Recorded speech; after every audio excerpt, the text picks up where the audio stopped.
वर्णिवेशरमणीय दर्शनं मन्दहासरुचिराननाम्बुजं पूजितं सुरु नरोत्तमैर्मुदा धर्मनन्दनमहं विचिन्तये। असतो मा षट्गमय तमसो मा ज्योतिर्गमय मृत्युर्मा अमृतं गमयः। ओम शांति शांति शांति। अस्मद्गुरु समारंभां नाथयामून मध्यमां लक्ष्मी वल्लभ पर्यंतां वंदे गुरु परंपरा।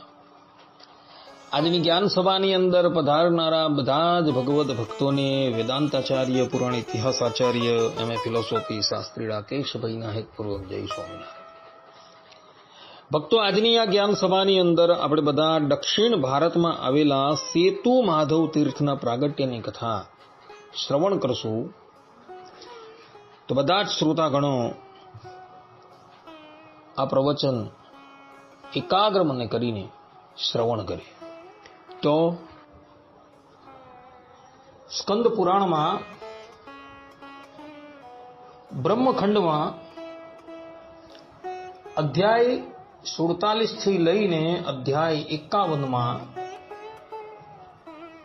પુણ્યનિધિ રાજાનું ચરિત્ર આવે છે।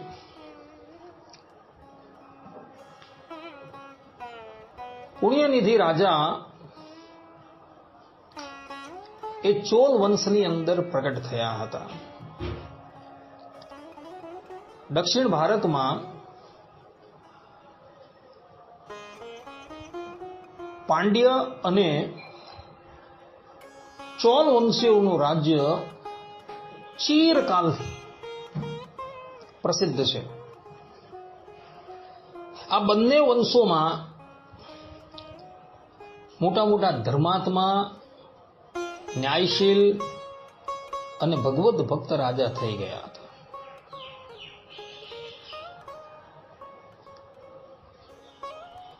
જે સમયની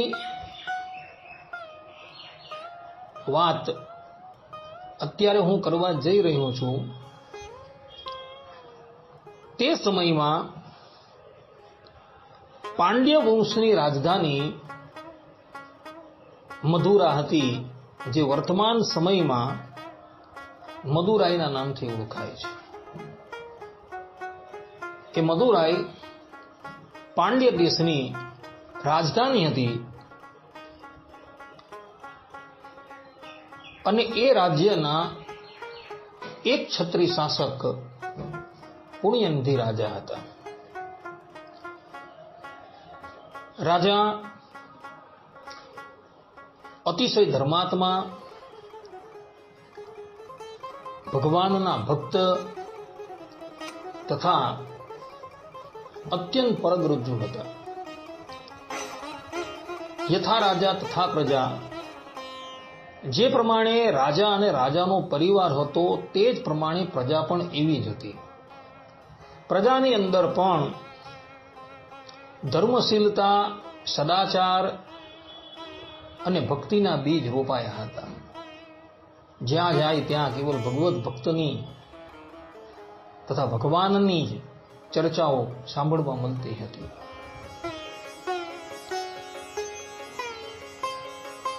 જે સ્થાનની અંદર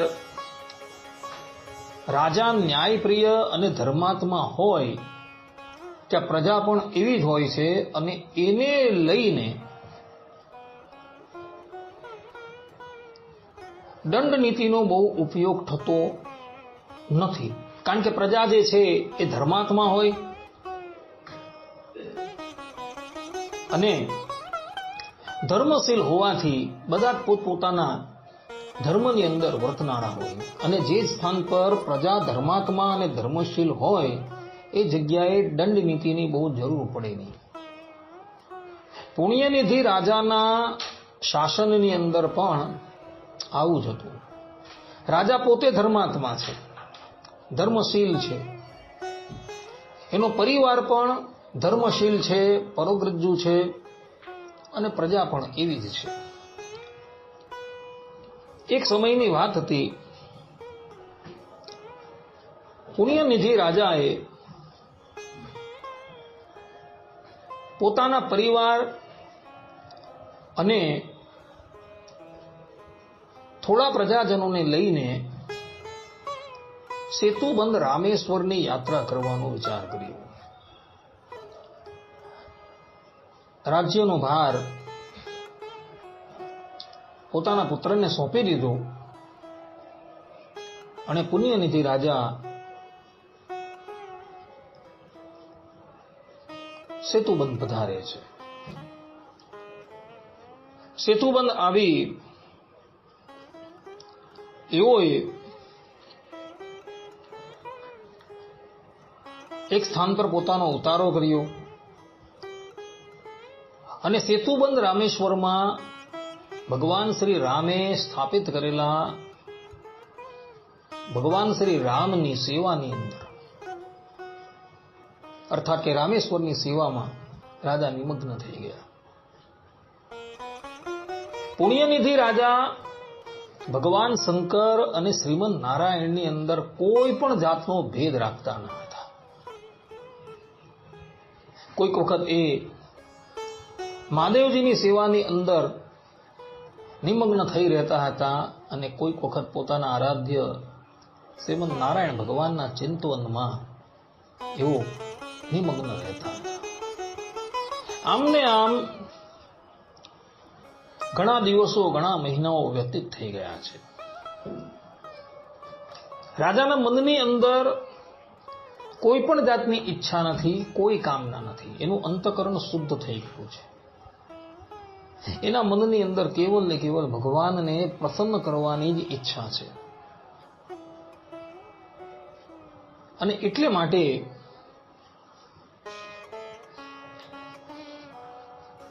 એ હંમેશા ભાવપૂર્વક ભગવાનનું સ્મરણ કરતું હતું. એક દિવસની વાત હતી. પુણ્યનિધિ રાજા ધનુષકોટી તીર્થમાં ગયો. ધનુષકોટી તીર્થ એ રામેશ્વરની સમીપમાં આવેલું છે. કહેવાય છે કે ભગવાન શ્રી રામે રાવણનો વધ કર્યો અને ત્યારબાદ જે સેતુ બનાવેલો હતો એ સેતુ વિભીષણના કહેવાથી ભગવાન શ્રી રામ ધનુષની નોકથી તોડી નાખે છે. વિભીષણના મનની અંદર એવી ઈચ્છા હતી કે પ્રભુ આપ આ સેતુ તોડી નાખો, અન્યથા સામાન્ય મનુષ્યો પણ લંકાની અંદર આવશે અને એને લઈને મને ભગવત સ્મરણની અંદર વિઘ્ન ઉપસ્થિત થશે. અને એટલે માટે વિભીષણના કહેવાથી ધનુષની નોક દ્વારા ભગવાન શ્રી રામે એ સેતુને તોડી નાખ્યો, અર્થાત કે જલની અંદર નિમગ્ન કરી દીધેલું. અને એટલે માટે એનું નામ ધનુષકોટી પડેલું હતું.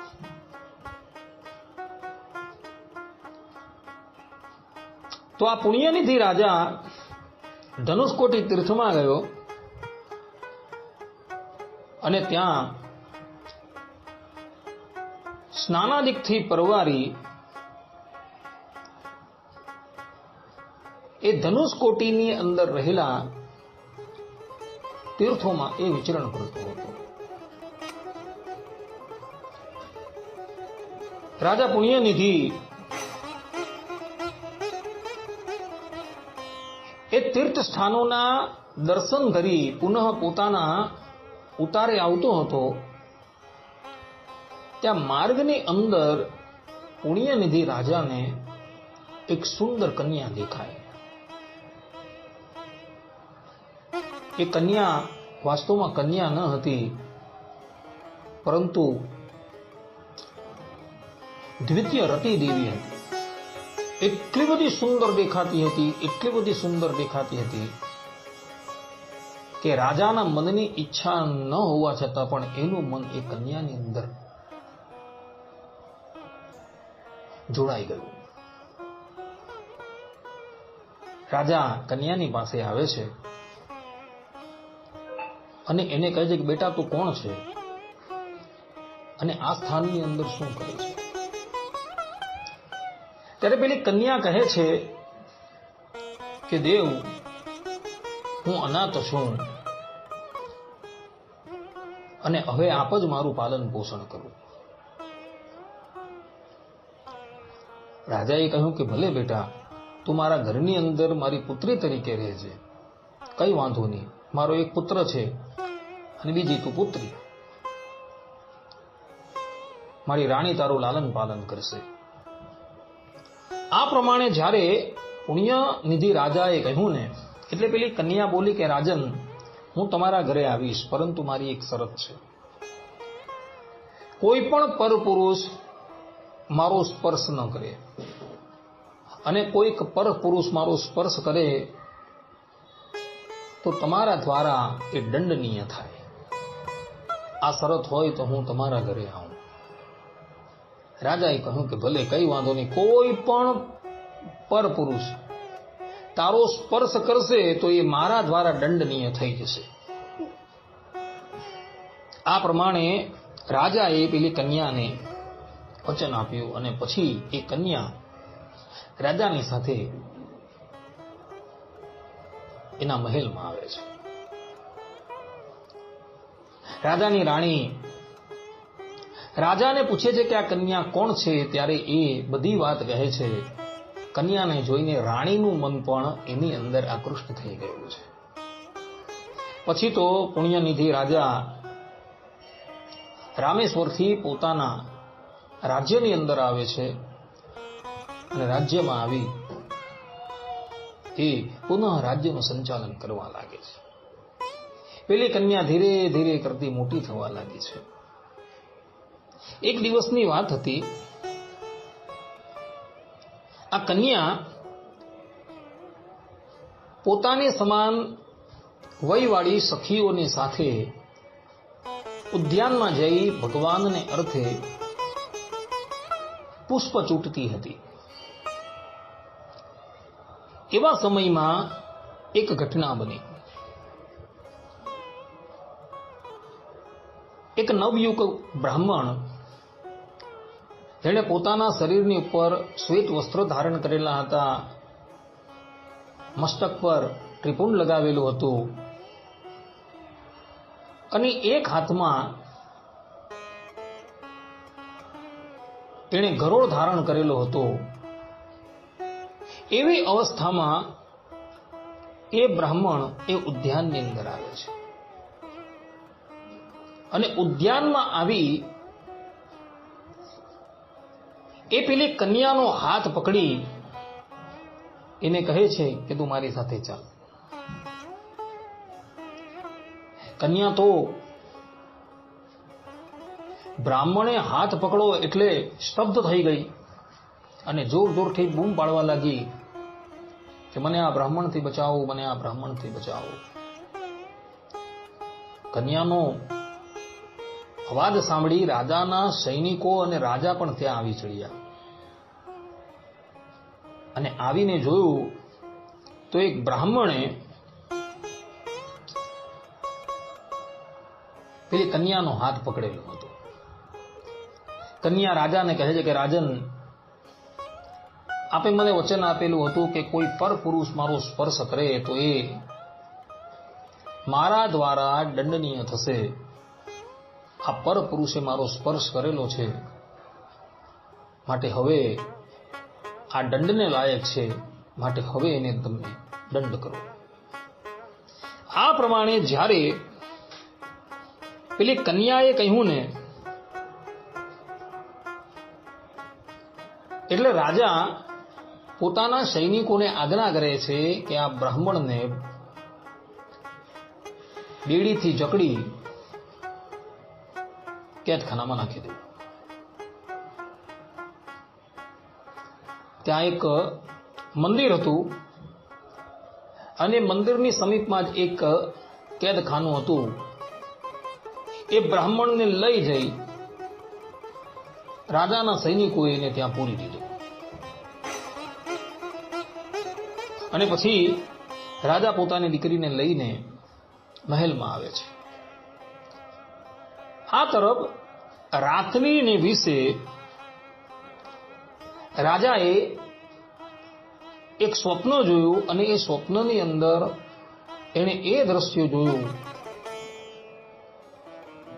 કે મેં જે પેલા બ્રાહ્મણને બાંધીને કેદખાનામાં નાખેલો છે એ બ્રાહ્મણ વસ્તુ તો એ બ્રાહ્મણ નથી, પરંતુ સાક્ષાત શ્રીમદ નારાયણ ભગવાન છે. અને શ્રીમદ નારાયણ ભગવાનને જ અમે બાંધીને કેદખાનામાં નાખેલા છે. અને મારા ઘરે મારી પુત્રી જે છે એ પુત્રી નથી, પરંતુ એ સાક્ષાત મહાલક્ષ્મી છે. રાજા તો આ દ્રશ્ય જોઈને આશ્ચર્યચકિત થઈ ગયો.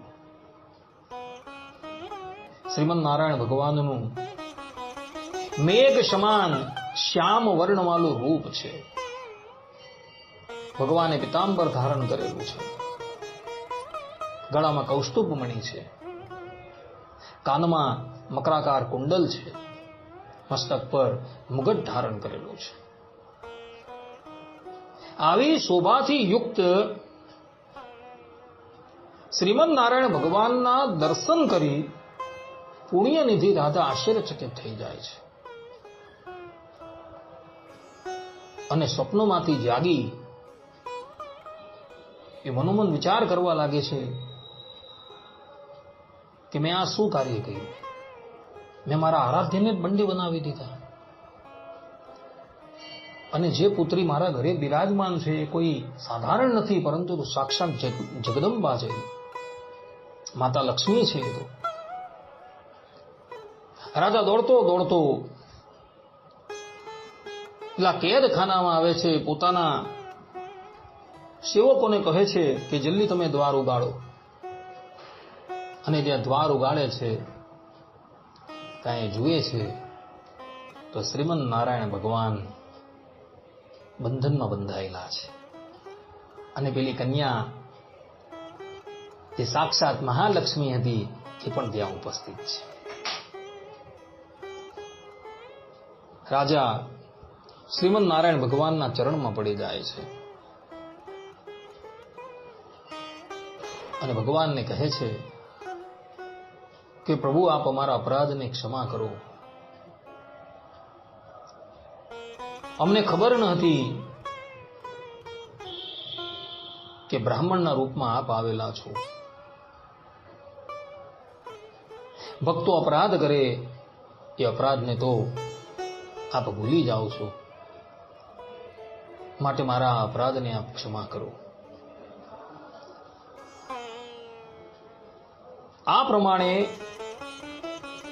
જ્યારે પુણ્યનિધિ રાજાએ કહ્યું એટલે શ્રીમદ નારાયણ ભગવાન એ પુણ્યનિધિ રાજાને કહે છે કે રાજન, તારી પરીક્ષા કરવાને અર્થે જ અમે આ લીલા કરી હતી. અમે જ મહાલક્ષ્મીને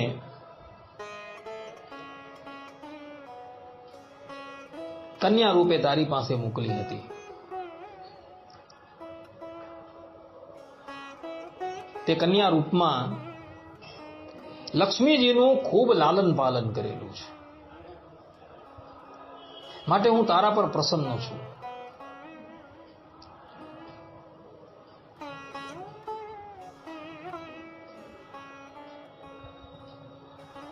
મારો ભક્ત કોઈ પણ અપરાધ કરે તો એ અપરાધને હું ક્યારેય પણ ધ્યાનમાં લાવતો નથી. મારા ભક્તો મને જેટલા પ્રિય છે એટલા જગતની અંદર મને કોઈ પદાર્થ પ્રિય નથી.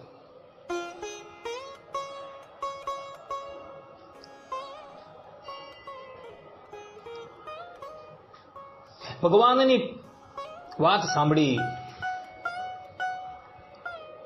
પુણ્યનિધિ રાજા ભગવાનના ચરણમાં પડી જાય છે. ભગવાન એને પોતાના ચરણમાંથી ઉભો કરે છે અને કહે છે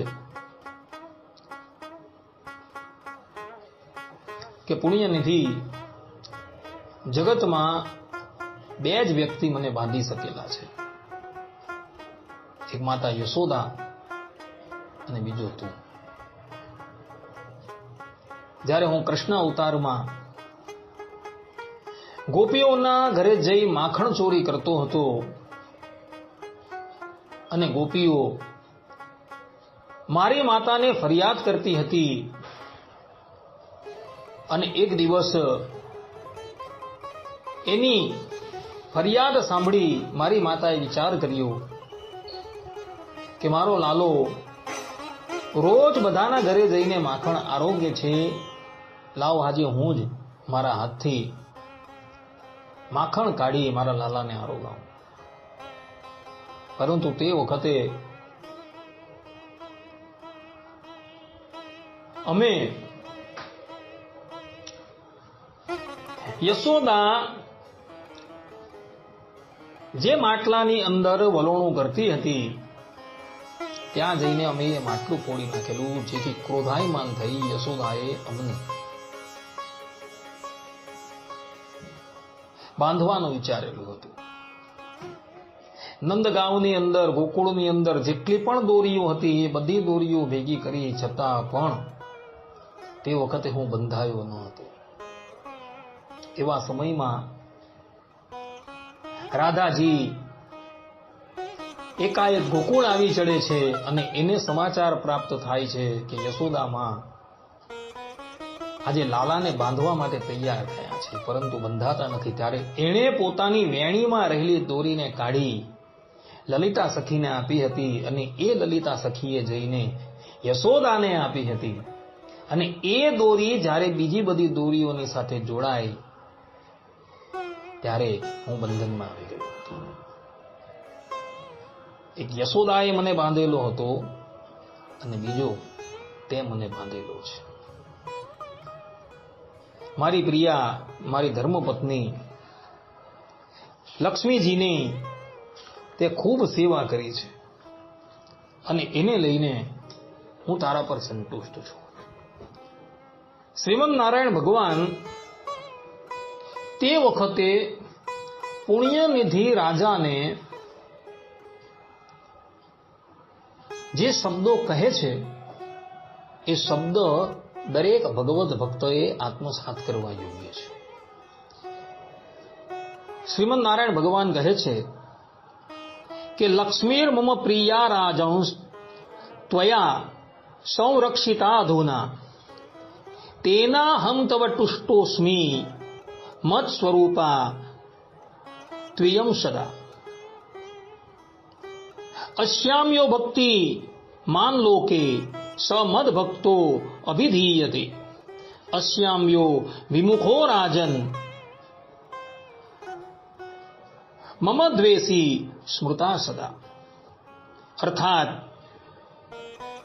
કે હે રાજન, તમોએ મારી પ્રિયા લક્ષ્મીનું સારી રીતે રક્ષણ કરેલું છે, અતઃ અમો તમારા પર ખૂબ પ્રસન્ન છીએ. જે મનુષ્ય મારી સ્વરૂપભૂતા આ લક્ષ્મીમાં ભક્તિ રાખે છે તે મારો ભક્ત કહેવાય છે, અને જે મારી લક્ષ્મીમાં અર્થાત કે મારી પ્રિયતમા લક્ષ્મીમાં ભક્તિ રાખતો નથી એ મારો દ્વેષી કહેવાય છે. આ વાત સ્કંદ પુરાણ બ્રહ્મખંડ 51મા અધ્યાયની અંદર લખેલી છે. એટલે જે લોકો લક્ષ્મીજીમાં ભક્તિ રાખે છે એ જ શ્રીમદ નારાયણ ભગવાનના વાસ્તવમાં ભક્ત છે. જે લક્ષ્મીજીમાં ભક્તિ નથી રાખતા ને કેવલ શ્રીમદ નારાયણની અંદર ભક્તિ રાખે છે એ ભગવાનના દ્વેષી છે એવું ભગવાન અહીં કહી રહ્યા છે. કેટલાક સંપ્રદાયના લોકો લક્ષ્મીજીને માનવા તૈયાર નથી અને લક્ષ્મીજીમાં અને રાધાજીમાં ભેદભાવ રાખે છે. લક્ષ્મીજીને કનિષ્ઠ બતાવવાને અર્થે અને રાધાજીની શ્રેષ્ઠતા બતાવવાને અર્થે પુરાણોના વચનોને તોડી મરોડીને એના અર્થના અનર્થ કરીને રજૂ કરતા હોય છે.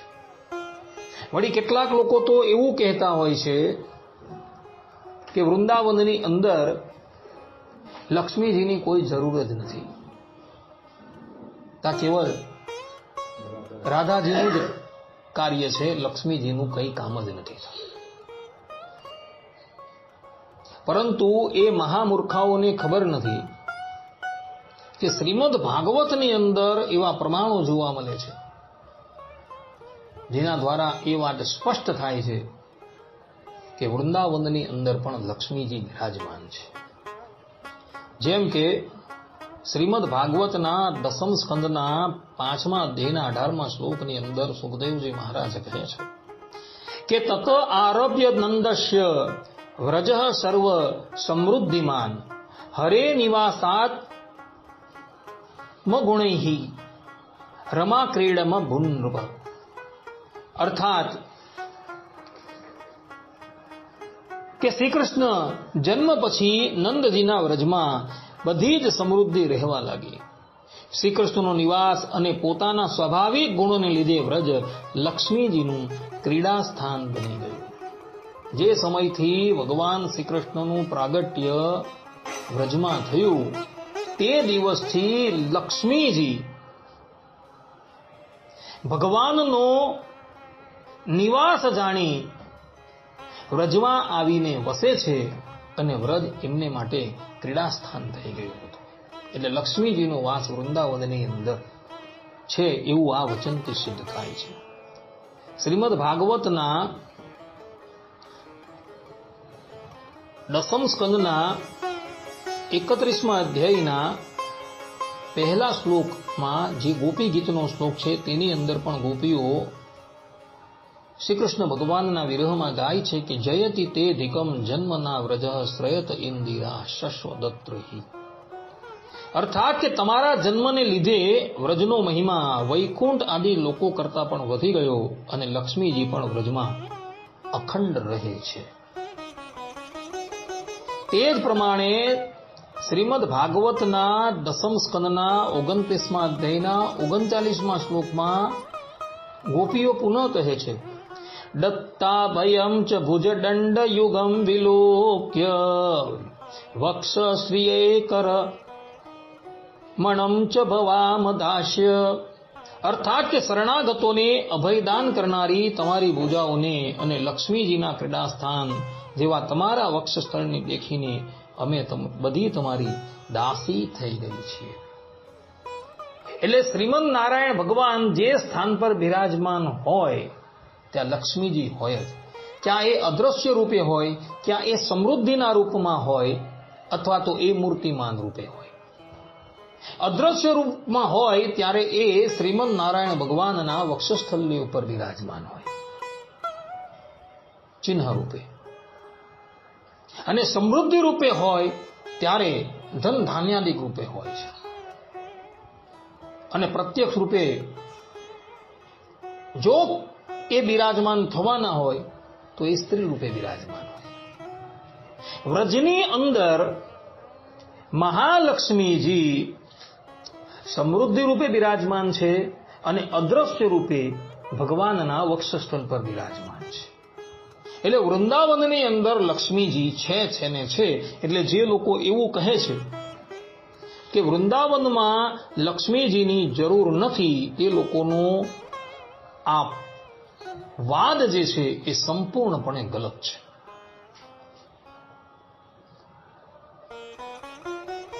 અમુક લોકો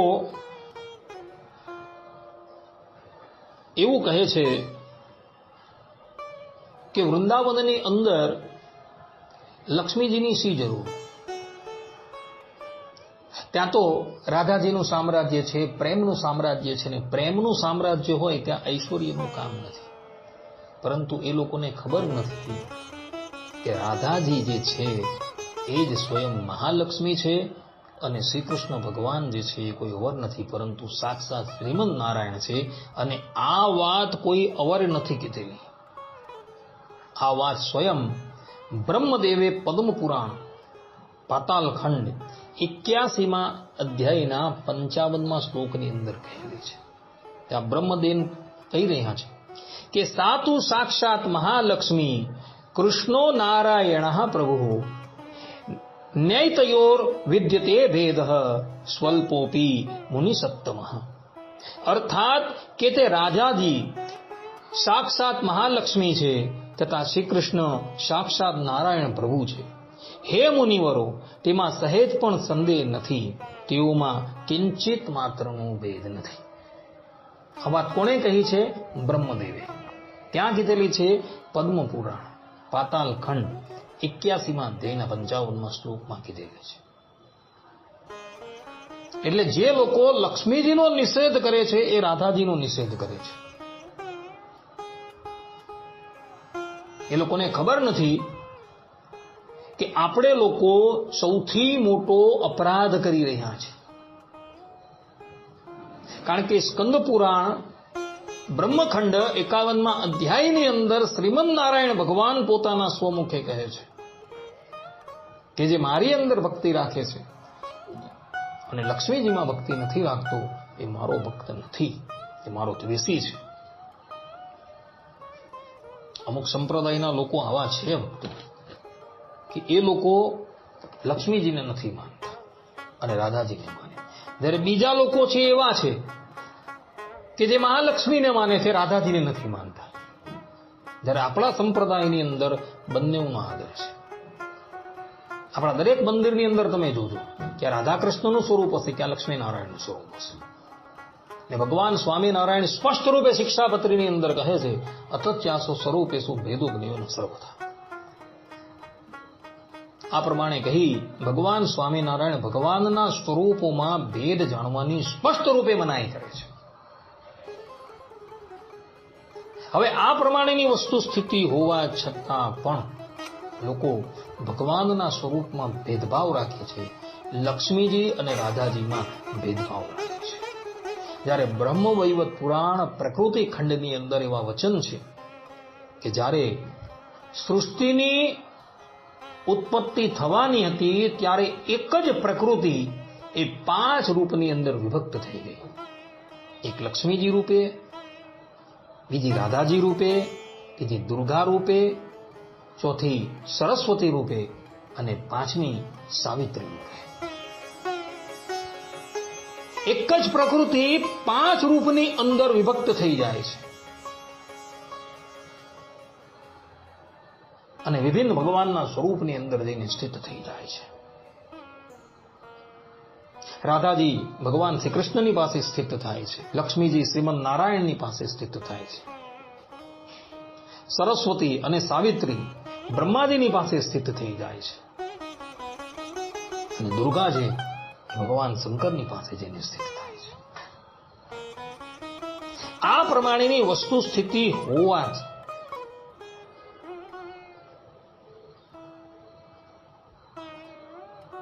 તમે દુર્ગા સહસ્ત્ર નામ જોશો ને તો એની અંદર રાધાજી રૂપે અને લક્ષ્મીજી રૂપે સ્વયં દુર્ગા જ રહ્યા છે. રાધા સહસ્ત્ર નામ તમે જોશો તો મહાલક્ષ્મી રૂપે અને દુર્ગા રૂપે એ રાધાજી જ રહ્યા છે. અને લક્ષ્મી સહસ્ત્ર નામ તમે જોશો તેની અંદર એવું કહ્યું છે લક્ષ્મીજી રાધા રૂપે રહ્યા છે, દુર્ગા રૂપે રહ્યા છે. અને એ સ્તોત્રમ બનાવનાર એક જ વ્યક્તિ છે, ભગવાન વેદવ્યાસ છે.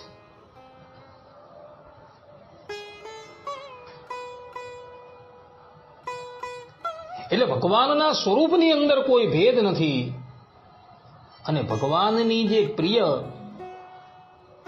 પટ્ટાંગનાઓ છે એના સ્વરૂપમાં પણ કોઈ ભેદ નથી.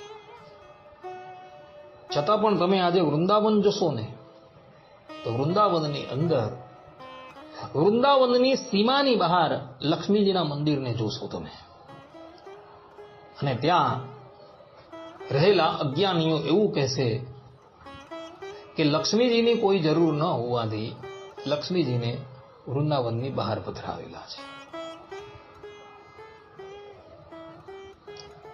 અને ત્યાં લક્ષ્મીજી હાથ જોડીને ઉભા રહ્યા છે અને એવું બતાવે છે કે મને વૃંદાવનની અંદર પ્રવેશ આપો. તો વૃંદાવનની અંદર એમને પ્રવેશ નથી અપાતો. જ્યારે આ શ્રીમદ ભાગવતના વચન એવું કહે છે કે જયતિ તેમ ધ્રિકમ જન્મના વ્રજ શ્રયત ઇન્દિરા શશ્વતત્ર. આ પ્રમાણે કહી ગોપીઓ પોતાના સ્વમુખે એવું કહે છે કે વૃંદાવનની અંદર પણ લક્ષ્મીજી રહ્યા છે. એટલે જે લોકો એવું કહે છે કે વૃંદાવનની અંદર લક્ષ્મીજીની જરૂર નથી, એ લોકોનો સંપૂર્ણ મત ગલત સિદ્ધ થઈ જાય છે. ભગવાન સ્વામિનારાયણે શિક્ષાપત્રીના પ્રથમ શ્લોકની અંદર જ એ લોકોના મતનું ખંડન કરી દીધું. દ્વામે યસ્ય સ્થિતા રાધા શ્રેષ્ઠ યશ્ચાસ્ય વક્ષસી વૃંદાવન વિહારતમ શ્રી કૃષ્ણ મૃદે ચિંત. એક જ શ્લોકની અંદર એ બધા જ મતને ધ્વંસ કરી દીધો ભગવાને, કે તમારી આ બધી માન્યતા ગલત છે. અને એની ટીકાની અંદર સદગુરુ સતાનંદ સ્વામીએ ભાગવતના જ પ્રમાણ આપ્યા, જે ભાગવતને અમુક સંપ્રદાયના લોકો ચરમ પ્રમાણ માને. એના જ પ્રમાણો આપ્યા કે જુઓ, ભાગવત જ કહે છે કે લક્ષ્મીજી વૃંદાવનના પણ છે. માટે ભક્તો, એવા મતવાળા જે છે એ ઘોર અરણ્યની અંદર ભૂલા પડેલા છે. એ લોકોને શાસ્ત્રોનું જ્ઞાન દેખાતું નથી. પદ્મપુરાણ પાતાલ ખંડની અંદર બ્રહ્મદેવ પોતે કહે છે કે મહાલક્ષ્મી તરીકે રાધાજી જ છે. રાધાજી જ મહાલક્ષ્મી છે, બીજું કોઈ નથી.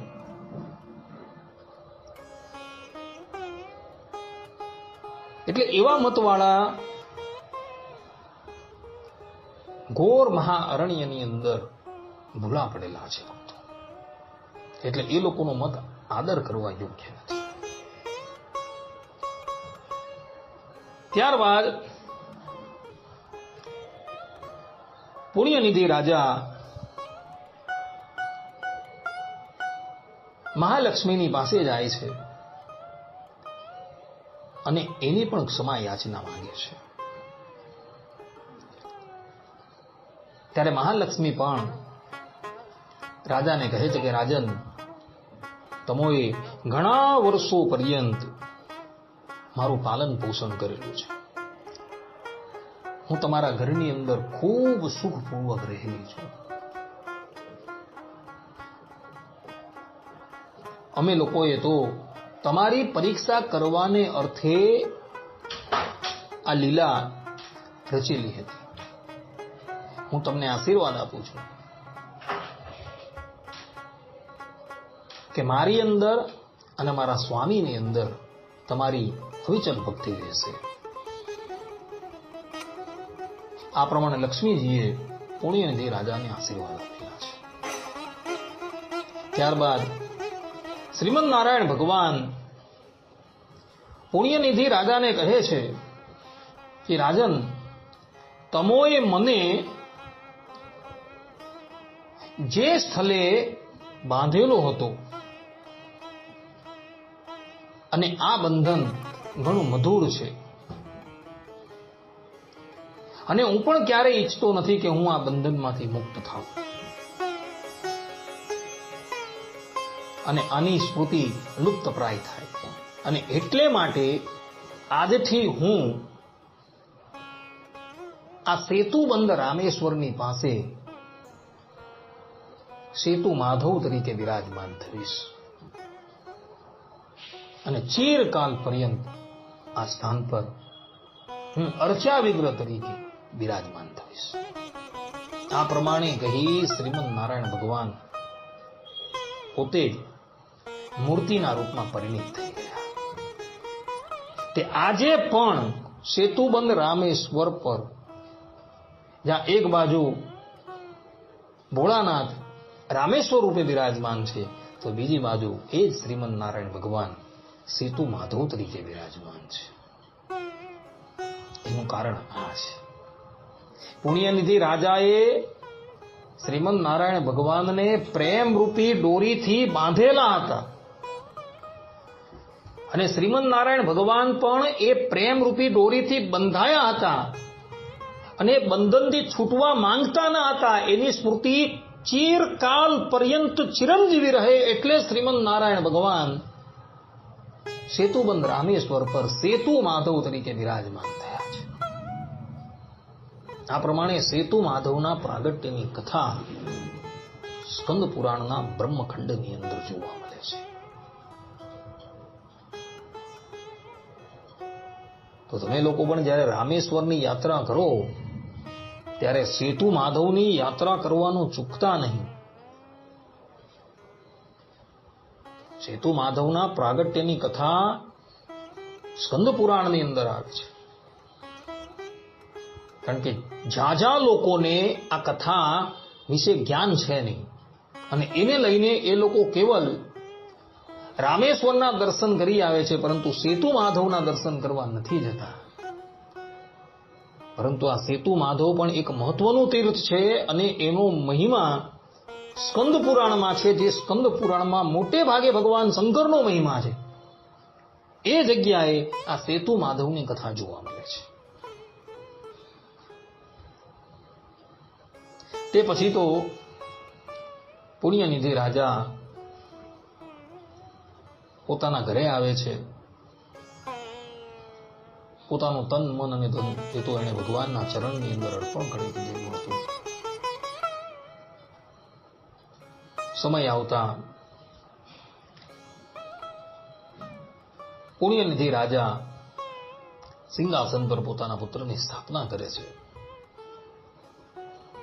અને પછી વાનપ્રસ્થ આશ્રમનો સ્વીકાર કરી એ રાજા વનમાં જાય છે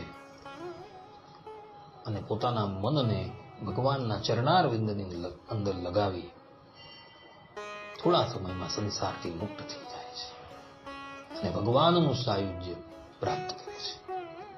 રાજાનો અંતકાળ આવ્યો ત્યારે સાક્ષાત શ્રીમદ નારાયણ ભગવાનના પાર્ષદો એને લેવા માટે આવે છે અને એનો દેહ ત્યાગ કરાવી એને ભગવાનના ધામની અંદર પ્રવેશ આપે છે. આ પ્રમાણે ભક્તો પુણ્યનિધિ રાજાનું જીવન ચરિત્ર સ્કંદ પુરાણમાં આવે છે અને પુણ્યનિધિ રાજાના પ્રતાપથી જ રામેશ્વરમાં સેતુ માધવ તરીકે શ્રીમદ નારાયણ ભગવાન વિરાજમાન થયા કે અધ્યાપી આપણે બધાને દર્શન આપી રહ્યા છે. તો આવા પુણ્યનિધિ રાજાના ચરણમાં કોટી કોટી દંડવત પ્રણામ કરી એમના આ જીવન કવનને આપણે અહીં પૂર્ણ કરીએ છીએ. અસ્તુ.